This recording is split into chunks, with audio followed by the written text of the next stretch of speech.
ഇനി എറണാകുളത്തേക്കാണ് അർച്ചന തയ്യാറായിട്ടുണ്ട്. അർച്ചന, ജില്ലയിലെ ഒരു പൊതുവിലെ സാഹചര്യം എങ്ങനെയാണ്?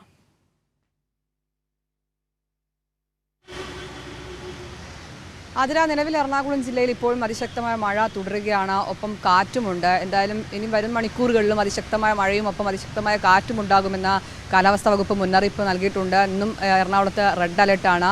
എന്തായാലും ഇടവിട്ട് മഴ പെയ്യുന്നതിനാൽ വെള്ളക്കെട്ട് ഉൾപ്പെടെയുള്ള സ്ഥിതിഗതികൾ നിലവിലില്ല എന്നാണ് ഏറ്റവും പ്രധാനപ്പെട്ടത്. മാത്രമല്ല, എറണാകുളത്ത് ചെറിയൊരു മഴ പെയ്താൽ പോലും വലിയ വെള്ളക്കെട്ട് ഉണ്ടാകുന്നതാണ്. എന്നാൽ അത്തരത്തിലൊരു സാഹചര്യത്തിലേക്ക് നിലവിൽ പോയിട്ടില്ല. അത് നഗരസഭ കൃത്യമായി ക്രമീകരിച്ചതും നേരത്തെ അതിൻ്റെ മുൻകരുതൽ എടുത്തതും കൊണ്ടും അത്തരമൊരു സാഹചര്യം നിലവിലില്ല. അതേസമയം തന്നെ ഭൂതത്താൻകെട്ട് അണക്കെട്ട് തുറന്നിട്ടുണ്ട്. 7 ഷട്ടറുകളാണ് നിലവിൽ തുറന്നത്. അതുകൊണ്ട് തന്നെ പെരിയാറിൽ വെള്ളം ഉയരാനുള്ള സാധ്യതയുണ്ട്. അതുകൊണ്ട് തന്നെ ജനങ്ങൾ ജാഗ്രത പാലിക്കണമെന്ന കർശന നിർദ്ദേശം നൽകിയിട്ടുണ്ട്.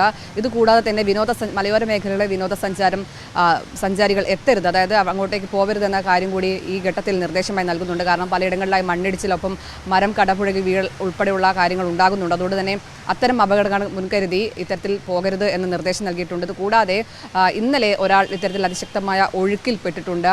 മൂവാറ്റുപുഴയാറിലാണ് ഈ എടക്കട സ്വദേശി ഇത്തരത്തിൽ ഒഴുക്കിൽപ്പെട്ടത്. ഇപ്പോഴും തിരച്ചിൽ തുടരുകയാണ്. ഇന്നലെ രാത്രിയോടാണ് ഇത്തരത്തിൽ തിരച്ചിൽ ആരംഭിച്ചത്. ഇപ്പോഴും തിരച്ചിൽ തുടരുകയാണ്.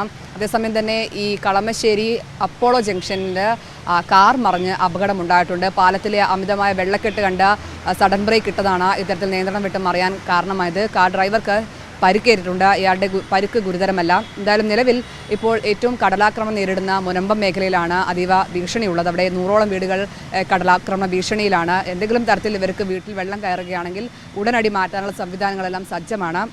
എന്തായാലും എറണാകുളം ജില്ല ഇത്തരത്തിൽ അടിയന്തര സാഹചര്യങ്ങൾ നേരിടാൻ പൂർണ്ണ സജ്ജമായിട്ടുണ്ട്. ജനങ്ങൾ ജാഗ്രത പാലിക്കാനാണ് ഇപ്പോൾ ജില്ലാ ഭരണകൂടം നിർദ്ദേശം നൽകിയിരിക്കുന്നത്. ശരി, വ്യക്തമാണ്.